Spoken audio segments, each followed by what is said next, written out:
पहला क्वेश्चन है जिप्सम का सूत्र क्या है। इस जगह पर आप 10 गो सूत्र पढ़े हैं, याद कीजिए। 10 गो इस जगह पर जहां जिप्सम का सूत्र लिखा हुआ है आपके नोट्स में, वहां 10 गो अम्ल क्षार लवण में सूत्र लिखे हैं। उसमें से पहला आपका था, मान लो अब जिप्सम है, पहले जिप्सम का ही बात कर लेते हैं।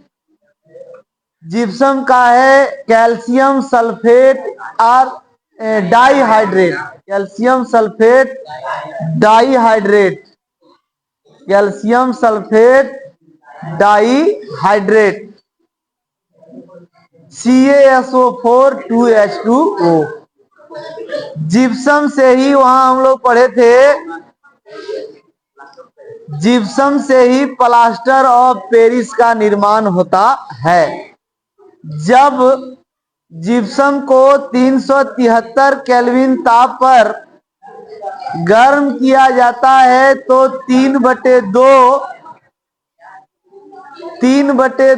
जल के अणुओं को त्याग कर प्लास्टर ऑफ पेरिस का निर्माण होता है और उसका सूत्र हो जाता है CaSO4 ½ H2O। फिर यहां हम लोग पढ़े थे, बताओ, बेकिंग सोडा। बेकिंग सोडा का सूत्र बताओ। Sodium hydrogen carbonate NaHCO3। धावन soda sodium carbonate decahydrate Na2CO3 × 10H2O। उसके बाद यहां पढ़े थे हम लोग बिना बुझा हुआ चूना, कैल्शियम ऑक्साइड CaO। बुझा हुआ चूना कैल्शियम हाइड्रोक्साइड CaOH का होल ट्वाइस, है ना।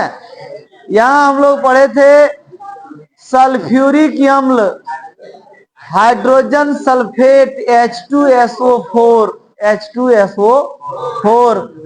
यहां हम लोग पढ़े थे हाइड्रोक्लोरिक अम्ल हाइड्रोजन क्लोराइड HCl और जल हाइड्रोजन ऑक्साइड H2O। अम्ल क्षारक लवण के जगह पर इतना सूत्र हम लोग रखे थे जो परीक्षा में आता है। जैसे तैसे में देखो आ गया जिप्सम का सूत्र क्या है। समीकरण CaCO3 मतलब कैल्शियम कार्बोनेट को उष्मा जब दिया जाता है तो कैल्शियम ऑक्साइड और CO2 यानी कार्बन डाइऑक्साइड गैस का निर्माण होता। यह अभिक्रिया हम लोग देख रहे हैं कि एक पदार्थ 2 या 2 से अधिक पदार्थों में टूट रहा है, तो ऐसी अभिक्रिया को हम लोग कहते हैं वियोजन अभिक्रिया। क्या कहते हैं? वियोजन अभिक्रिया। कौन अभिक्रिया का उदाहरण है? तो इसका आंसर हो गया वियोजन अभिक्रिया।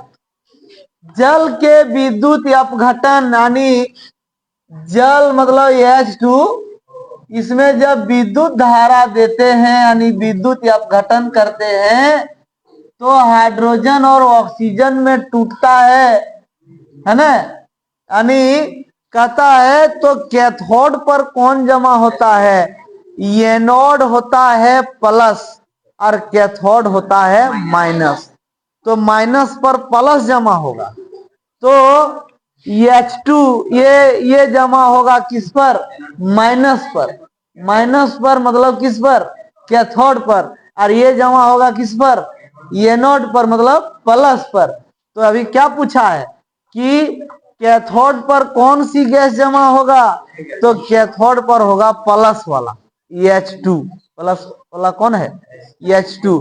क्योंकि हम लोग पढ़े हैं कि समान आवेश में आकर्षण होता है या विकर्षण होता है, समान आवेश में प्रतिकर्षण होता है और या असमान आवेश में क्या होता है?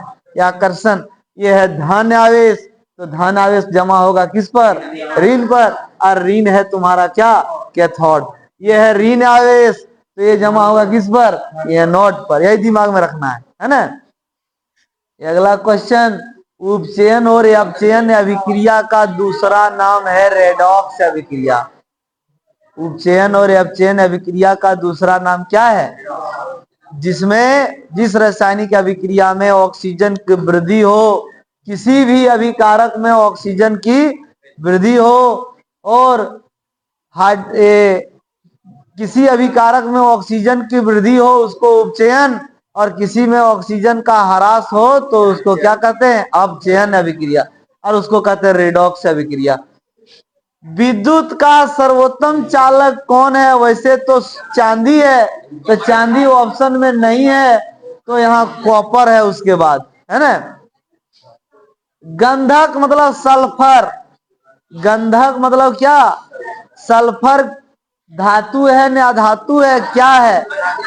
यह धातु है, क्योंकि इलेक्ट्रॉन का एक ग्रहण करके ऋण आयन का निर्माण करता है। जो इलेक्ट्रॉन को त्याग कर धन आयन का निर्माण करता है उसको धातु कहते हैं। हम लोग पढ़ चुके हैं, धातु विद्युत धनायन होते हैं और अधातु विद्युत ऋणायन होते हैं। ऋणायन है इसलिए अधातु है।